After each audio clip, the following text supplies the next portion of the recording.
Hi everybody, Mario Cressman, here to talk to you today about real estate. Because I get into all these debates with people on Facebook all the time, so I want to clear up a couple of things, right? A lot of people say that real estate in general is going to crash. I've been hearing that 2016, 17, 18, 19, 20, 21, 22, 23. It was all supposed to die during COVID. It didn't, right? Now, I want to explain to you the Dominican Republic in general, because when you talk about DR, people want to throw in, hey, what about this place? And what about that place? And then you talk about that place, and they're like, what about this place? What ends up happening is the Dominican Republic is a country that's growing, right? So you have prime, subprime, and la loma del culo, as I say, that nobody wants to live there. Now, a lot of times people say, oh, well, you know, the price is the value, you're not going to get your value back. And that's just simply not true. Are there sub-pockets where things were overvaluated before and now they're going for the same or less or whatever? Yes, I kind of compare that to like in the United States, right? I'm from New York, so I don't know about that, but like in middle America, where they build a giant town subdivision and all of a sudden the demand is not there for the supply and the prices go down. But you can't base the world market. You can't base the market that's mostly driven by major cities in the United States, Miami, New York, Detroit, Chicago, LA, Houston or whatever. Just like here, the major cities here are Santiago, Santo Domingo, and Punta Cana. Now, if you buy something that's not prime, obviously you're going to have a problem. I see people, oh, this project is not selling in Punta Cana. Yeah, but what about the other ones where they've had up to 100%, price increase over the last couple of years? Why are people not talking about that? They're always looking for that specific bad area to mention and not talking about the good parts of it, right? A good example also is if you're planning to live in this country long term, or for Dominicans that live here, the best thing that you can buy, that you could do is buy. Why? Give you a good example. When I was in Santiago, 2010, 2011, a 2-bedroom apartment at that time, new construction with a pool, was about 8,500 pesos a month. That same property right now is anywhere between 27 and 40,000. And we're not even talking about prime Esmeralda, Trinitaria. We're talking about Gurabo, Villa Maria, and stuff like that, right? So at the end of the day, whoever bought at that time definitely has an increase in value of the property. If you have Dominican friends, ask them, hey, you guys been living here for the last 20 years? How have the rents been? How have the prices on property been? I mean, to be honest, even in Capotillo and Lomina, which is a hood, the prices have gone up in rent and they've gone up in sales price. That's just what's been going on in this country overall. There are pockets where things were overvalued or where things don't bring value.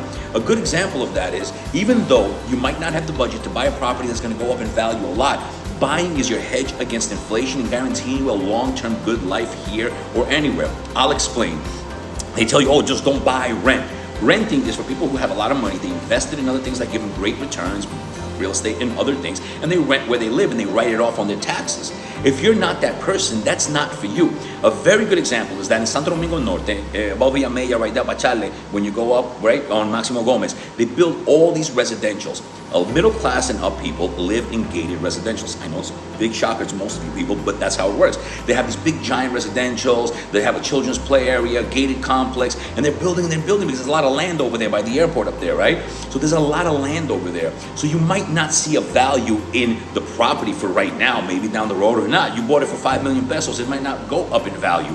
But guess what? If the rent is 18,000, slowly over time, those rents are going to go up. Now, you bought that property for 5 million and you're paying it down. Over the next 10 years, you're going to have paid it off, and you're living for $50, $60 a month in maintenance. So whatever you're making at work, now you have that money to enjoy your life. The person who's just going to say, I'm not going to buy, I'm going to rent, paying 18,000, 25,000, 32,000, 48,000, 50,000 over the next couple of years.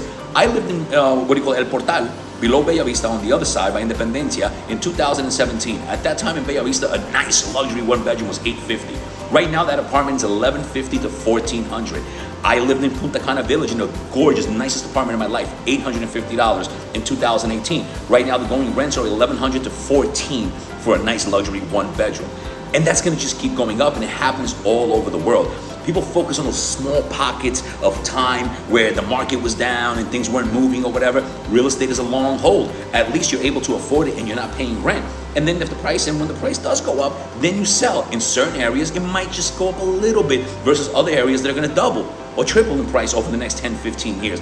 But when you purchase and you pay down that property, you for $100 a month, $50 a month, $200 a month, you live your best life. If you're paying rent, you're going to get priced out because your income, it's never going to go up. If you're a salary employee or if you're a person that's retired and have a fixed income, your income is never going to go up at the same rate as the rent, especially if you're in a prime area. So you're going to just keep going to worse and worse neighborhoods because you're not going to be able to afford your current lifestyle in 5 years because you listen to 5 guys on the internet that said the world is crashing every single year since I was born, and I've been here for a long time.